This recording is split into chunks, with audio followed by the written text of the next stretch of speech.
आज VIP party के supremo Mukesh Sahni का संकल्प यात्रा के दौरान देखी गई हजारों की भीड़।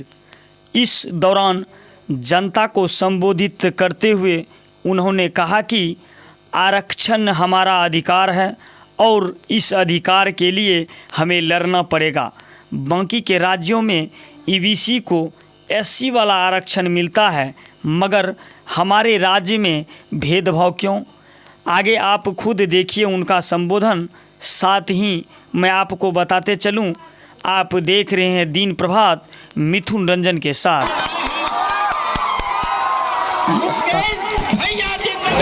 तो साथियों,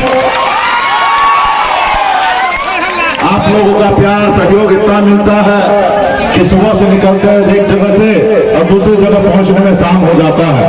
और इसके बाद भी एक जगह कार्यक्रम है।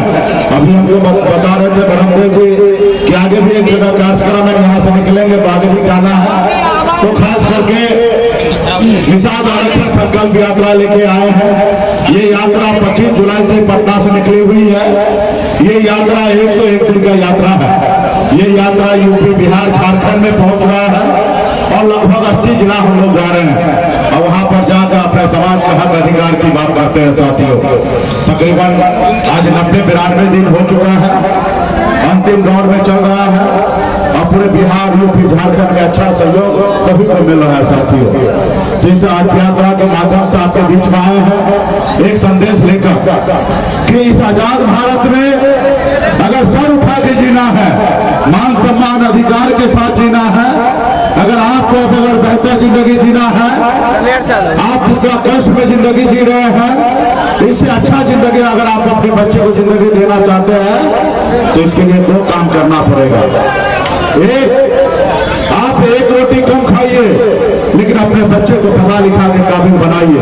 जब तक समाज शिक्षित नहीं होगा तब तक कोई भी समाज आगे नहीं बढ़ेगा। इसलिए साथियों, अपने बच्चे को पढ़ाइए लिखाइए। और दूसरा, अपने अधिकार के लिए संघर्ष कीजिए, अपने अधिकार के लिए लड़ाई लड़िए। जब तक आप अपने अधिकार के लिए लड़ाई नहीं लड़िएगा तब तक आपको गरीबी से आजादी नहीं मिलेगा। साथियों, गरीबी से आजादी नहीं मिलेगा। एक समय था ये देश गुलाम था, अंग्रेज इस पे शासन करता था, लेकिन आपने हमारे पूर्वज ने 250 साल लगातार लड़ाई लड़ा अंग्रेज से, सिर्फ एक ही संकल्प के साथ कि हम देश को आजाद कराएंगे और हमारे आने वाला पीढ़ी जो है सर उठा के जिएगा।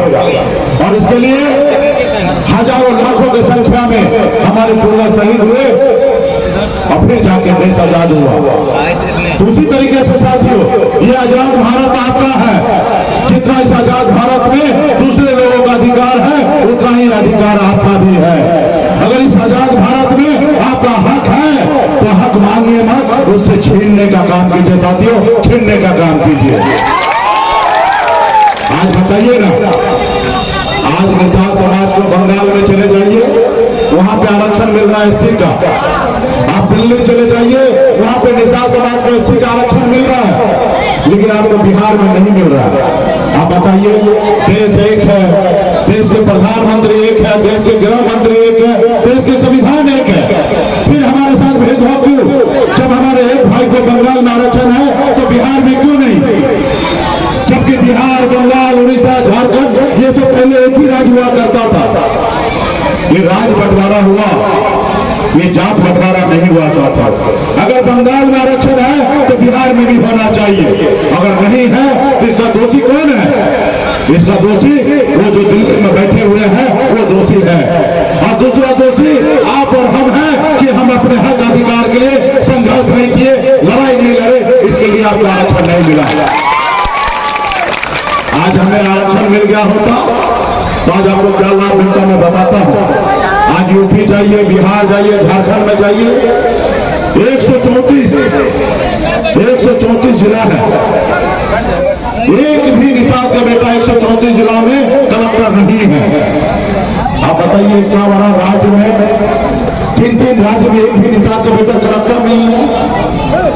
अगर आरक्षण आपको एससी का मिल गया होता तो दर्जनों निषाद का बेटा कलेक्टर होता, एसपी होता, एसडीओ होता, बीडीओ होता, सीओ होता, डॉक्टर होता, इंजीनियर होता। लेकिन नहीं है।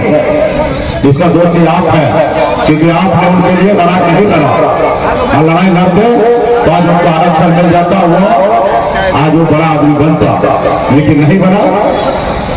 आज आपके बच्चे मछली मारने के लिए मजबूर है, आपके बच्चे दूसरे प्रदेश में जाके मजदूरी करने के लिए मजबूर है, आपके लोग दूसरे के खेत में काम करने के लिए मजबूर है। उसकी अच्छी जिंदगी के भविष्य के बारे में कौन चिंता करेगा, उसके लिए कौन लड़ेगा? अरे आपका बच्चा है तो आप ही को लड़ना पड़ेगा ना, कि कोई दूसरा आएगा लड़ने के लिए? अगर आप अपने बच्चे का भविष्य अच्छा देखना चाहते हैं तो उसके लिए लड़िए। अब 3 महीने के बाद दिसंबर का महीना आएगा, बहुत ठंड होगा, लोग घर से नहीं निकलेंगे। बहुत सारे जाति धर्म के लोग हैं, वो घर से नहीं निकलेंगे क्योंकि उसको ठंड लग जाएगा। वो कंबल से बाहर नहीं निकलेंगे, रजाई से बाहर नहीं निकलेंगे क्योंकि उसको ठंड लग जाएगा। लेकिन उसी जगह पे आपका भाई, आपका बेटा, आपका पति घर से बाहर निकलेगा, तालाब में उतरेगा, झील में उतरेगा, नदी में उतरेगा, फिर मछली मारेगा, फिर बाजार में बेचेगा, तब उसके घर पे चूल्हा जलेगा। आप बताइए ना, जैसे दूसरे लोग ठंड में घर में रहता, क्या आपके बच्चे का अधिकार नहीं है ठंड में रहने का? क्या आपके बच्चे लोहा का बना है कि उसको ठंड नहीं लगेगा? उसको भी तकलीफ होता है, लेकिन वो क्या करेगा? मजबूर है। वो क्या करेगा? वो मजबूर है, क्योंकि घर पे बच्चे को खाना खिलाना है। इसलिए साथियों, उस बच्चे के बारे में सोचना पड़ेगा। आज आप अपने लिए नहीं सोचिए, आज हम अपने लिए नहीं सोच रहे हैं, हम और आप हमारे आने वाला पीढ़ी के लिए सोचिए कि वो सर उठा के इस संसार में जिए। और इसके लिए क्या है? संघर्ष करना। आजादी से पहले अंग्रेज राजा के घर में, आजादी से पहले राजा के घर में रानी के कोख से बच्चा जन्म लेता था, वही राजा बनता था। लेकिन आजादी के बाद बाबा साहब भीमराव अम्बेडकर ने एक संविधान बना के दिया। उस संविधान में आपको हमको एक ताकत दिया। वो ताकत क्या? वो वोट गिराने का ताकत दिया। और बाबा साहब ने कहा कि अब राजा का बेटा राजा नहीं बनेगा, अब इस देश का राजा वही बनेगा जिसके पास वोट होगा, वही राजा बनेगा। जिसके पास वोट होगा वही राज्य का मुख्यमंत्री और देश का प्रधानमंत्री बनेगा।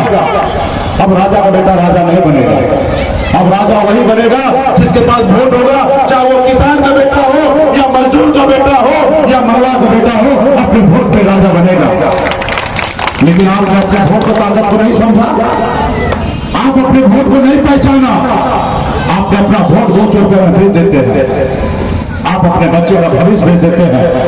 लेकिन वही धरती पर, यही धरती पर जिन लोगों ने अपने वोट को ताकत को समझा, वो समाज देखिए कहां से कहां पहुंच गया है। जिन्होंने अपना वोट को ताकत को समझा, उन्होंने अपनी पहचान बनाया और अपने समाज को आगे बढ़ाया। जैसे आदरणीय लालू प्रसाद यादव जी, मुलायम सिंह यादव जी, बहन मायावती जी, स्वर्गीय रामविलास पासवान जी, ये लोग कोई अमीर घर में जन्म नहीं लिए, ये लोग भी गरीब घर में ही जन्म लिए, लेकिन संघर्ष किए, लड़ाई लड़े, अपने अधिकार के लिए संघर्ष किए, अपने वोट को ताकत को समझे। जब लालू जी अपना दल बनाए, उनके समाज के लोगों ने उनको साथ दिया। जब साथ दिया तो दल को बल मिला, और जब दल को बल मिला तो 15 साल बिहार में मुख्यमंत्री लालू प्रसाद जी बने रहे। और लालू जी मुख्यमंत्री बने पैसे के दम पे नहीं बने, वो वोट के दम पे बने। वो कोई अमीर घर में जन्म नहीं लिए थे, गरीब घर में जन्म लिए, लेकिन अपने वोट को ताकत को समझकर अपने लोगों को जागरूक कर अब बिहार में 15 साल मुख्यमंत्री रहे। आज भी उनकी सरकार है बिहार में। ये ताकत आपके पास भी है, वोट आपके पास भी है, लेकिन आप अपने वोट को नहीं पहचान रहे।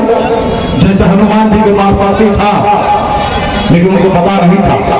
लोगों ने उनको बताया कि हे हनुमान जी, हे प्रभु, आपके पास अपरंपार शक्ति है।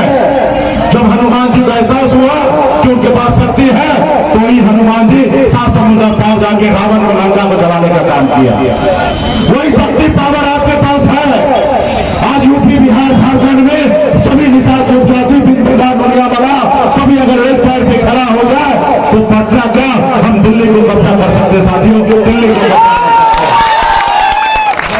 आपने देखा ना, अभी नीतीश कुमार जी ने जाति आधारित गणना किया, आपको पता होगा बिहार में ओबीसी 63% है। और ओबीसी में अगर सबसे ज्यादा संख्या वाला कोई जात है तो 1 नंबर में हमारा यादव भाई है जो 14% है, और दूसरे नंबर पे कोई जात है वो है निषाद समाज जिसके पास 10% वोट है साथियों, 10% है। इसलिए साथियों संघर्ष करना पड़ेगा, लड़ाई लड़ना पड़ेगा। जब आपके पास वोट है तो आप क्यों नहीं बिहार का मुख्यमंत्री बन सकते हैं? आप भी बन सकते हैं। और जब आपका जात का नेता मुख्यमंत्री बनेगा तो बदलाव आएगा ना। आज लालू प्रसाद यादव जी बिहार का मुख्यमंत्री बने तो उसके समाज में बदलाव आया कि नहीं आया? आया ना भाई? कल आप भी बनिएगा, कल आपका भाई कलेक्टर बनेगा तो क्या आप में बदलाव नहीं आएगा? बदलाव आएगा। आपका भाई कल मुखिया बन जाएगा तो आपके गांव में, आपके टोला में आप में बदलाव नहीं आएगा? आएगा। जब आपके गांव में नली नहीं बना होगा तो मुखिया जी 2 मिनट में बना देंगे। आपके गांव में रोड नहीं बना होगा 2 मिनट में बनवा देंगे। आपके भाई जब विधायक बनेंगे तो 2 मिनट में आपके गांव में स्कूल बन जाएगा, हॉस्पिटल बन जाएगा।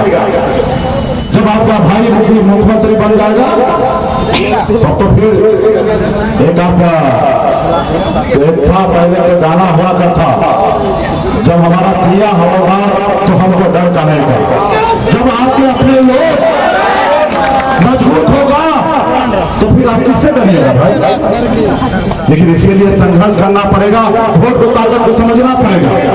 आज मुझे देखिए ना, मैं कोई अमीर घर में पैदा हुआ नहीं, जहाँ हजारों समस्या था वहीं पे मेरा जन्म हुआ। पिताजी मछली मारते थे, दादाजी मछली मारते थे, ऐसे गरीब परिवार में मैं जन्म लिया। लेकिन मैंने लड़ाई लड़ा, संघर्ष किया। 18 साल की उम्र में अपने गांव, घर, परिवार सबको छोड़कर बॉम्बे जैसे शहर चला गया। वहां मेहनत किया, मजदूरी किया। 900 रुपए महीने पे नौकरी करता था, 30 रुपए रोज पे मजदूरी करता था। लेकिन मैंने संघर्ष की बदौलत अपना नसीब को मैंने बदला, एक बेहतर जिंदगी जीने लगा, एक ऐशोआराम की जिंदगी जी रहा था। बड़े महलों में, घर में, गाड़ी में रहता था, एक अच्छी जिंदगी जी रहा था। फिर मैंने देखा कि मैं तो बहुत आगे निकल गया हूं, लेकिन हमारा समाज बहुत पीछे रह गया। लोग चांद पे घर बनाने के लिए सोच रहा है, लेकिन हमारे लोगों के लिए इस धरती पर रहने के लिए घर नहीं है। फिर मैंने बॉम्बे के ऐशोआराम जिंदगी को छोड़कर पिछले 9 सालों से आपके हक अधिकार के लिए बिहार में लड़ाई लड़ रहा हूं साथियों, संघर्ष कर रहा हूं, अपनी ताकत का एहसास करा रहा हूं। और 9 सालों में हमने, हमारी मुख्य लड़ाई है आरक्षण लेना। आज आरक्षण तो भले हम नहीं ले पाए, लेकिन हमने कम उपलब्धि हासिल नहीं किया साथियों, हमने भी बहुत उपलब्धि हासिल किया है। कल तक लगता था निषाद का मतलब, मल्ला का मतलब लगता था कि मछली मारना। हम बिहार में बता दिए कि मल्ला का मतलब सिर्फ मछली मारना नहीं होता है, मल्ला का मतलब बिहार में नेतृत्व करना भी होता है। मैंने दिखा दिया। कल तक एक निषाद का बेटा एक टिकट नहीं मिलता था, एक टिकट के लिए पूरी उम्र बिता देता था, एक टिकट नसीब नहीं होता था। लेकिन आपने देखा 2020 में निषाद का बेटा टिकट नहीं मांग रहा था, टिकट बांट रहा था। ये हमने अपनी पहचान बनाया। आपने देखा आजाद भारत में पहली बार निषाद का बेटा ने 4 विधायक बनाया और अपने दम पर बिहार में मंत्री बने, किसी की मेहरबानी से नहीं बने। हमारे पास सरकार का चाबी था, हमारे पास 4 विधायक था, लेकिन मोहम्मद मेरे दिल में था। अगर हम चाहते तो तेजस्वी को बिहार का मुख्यमंत्री बना सकते थे, ऐसी ताकत हमारे पास था। लेकिन हमने ईमानदारी के दम पर सही रास्ता पे चलकर नीतीश कुमार जी को बिहार का मुख्यमंत्री बनाया। अगर हम नहीं चाहते तो नहीं बनते। यूं कह दीजिए कि आजाद भारत में पहली बार हिंदुस्तान में निषाद का बेटा के सहयोग से बिहार में मुख्यमंत्री बना साथियों, बिहार में मुख्यमंत्री बना, ये हमारी पहचान है। इसलिए साथियों ये कैसे हुआ? ये हुआ संघर्ष करने की वजह से। जब हम मैदान में उतरे तो आपने हमें अपना भाई माना, आपने हमें अपना बेटा माना, आपने हमें अपना नेता माना और आपने कहा कि सन मल्ला आप आगे बढ़ो, हम आपके साथ हैं। तब जाके ऐसा हुआ। अगर आप हमें साथ नहीं देते या हम मैदान में नहीं उतरते तो कुछ नहीं होता। आपने साथ दिया, हम मैदान में उतरे, हमने इतना बड़ी परिवर्तन लाया। हम जब 4 विधायक बना सकते, 40 भी बना सकते हैं। जब 40 बना लेंगे तो 125 भी बना लेंगे और अकेले अपने दम पर बिहार में सरकार बना सकते हैं। जब 2% 3% वाले लोग बिहार का मुख्यमंत्री बन सकता है तो 10% वाले लोग क्यों नहीं बन सकता है? क्योंकि वोट इस देश का तो मुख्यमंत्री, इस राज्य में मुख्यमंत्री, देश का प्रधानमंत्री पैसे पे तो नहीं बनता, वोट पे बनता है। अब वोट आपके पास, हमारे पास है, तो हम अपने लोगों को क्यों नहीं बनाना चाहते? और जब आप अपने लोगों को बनाइएगा तो आपके हक अधिकार की बात होगा। आज बताइए ना, आजाद भारत में देश दुनिया इतना आगे निकल रहा है कि चांद पे जाके ढूंढ रहा है कि वहां पे लोग रह सकता कि नहीं रह सकता। लेकिन लोगों को पता नहीं है कि बिहार में जब बंगाल में आरक्षण है तो बिहार में क्यों नहीं है? इतना छोटा काम कोई नहीं कर रहा है, क्योंकि वो नहीं चाहता है कि निषाद का बेटा राजा बने। वो नहीं चाहता है कि निषाद का बेटा अपने सर पे पैर पे खड़ा होकर आगे बढ़े।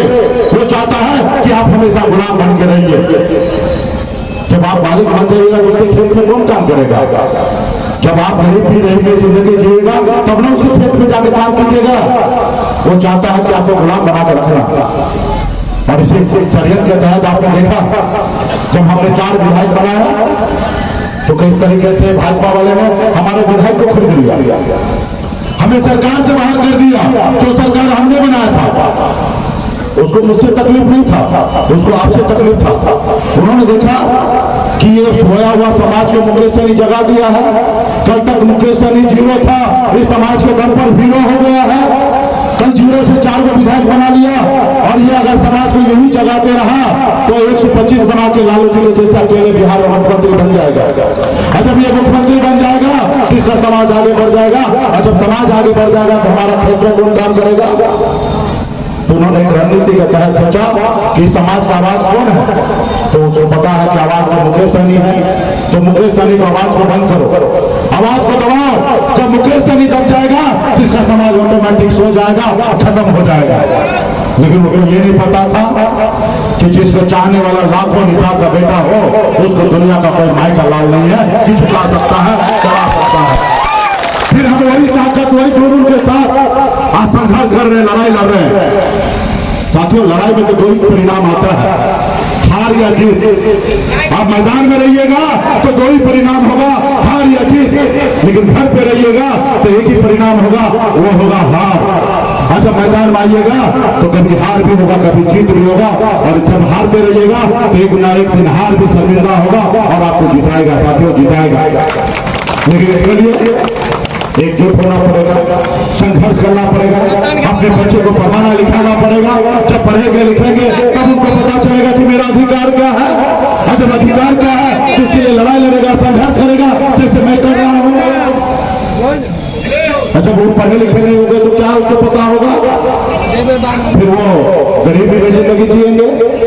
इसलिए साथियों, संघर्ष करना पड़ेगा, लड़ाई लड़ना पड़ेगा, जैसे दूसरे लोग किए हैं। और क्या करना है भाई? दूसरे को देखना है। आप स्कूल में जब पढ़ने के लिए जाते हैं तो जो बच्चा तेज होता है और कोई बच्चा कमजोर भी होता है, और जब एग्जाम का समय आता है तो तेज बच्चा तो अपना कॉपी लिख लेता है, लेकिन जो कमजोर होता है वो क्या करता है? बगल वाले को देख के लिखता है, वो भी पास होता है, वो भी पास होता है। तो आपको भी क्या करना है? आपको देखना है कि लालू प्रसाद यादव जी का समाज कैसे आगे बढ़ा, वैसे आपको भी चलना है। आपको देखना है कि पासवान जी का समाज कैसे आगे बढ़ा, वैसे आपको भी सोचना है।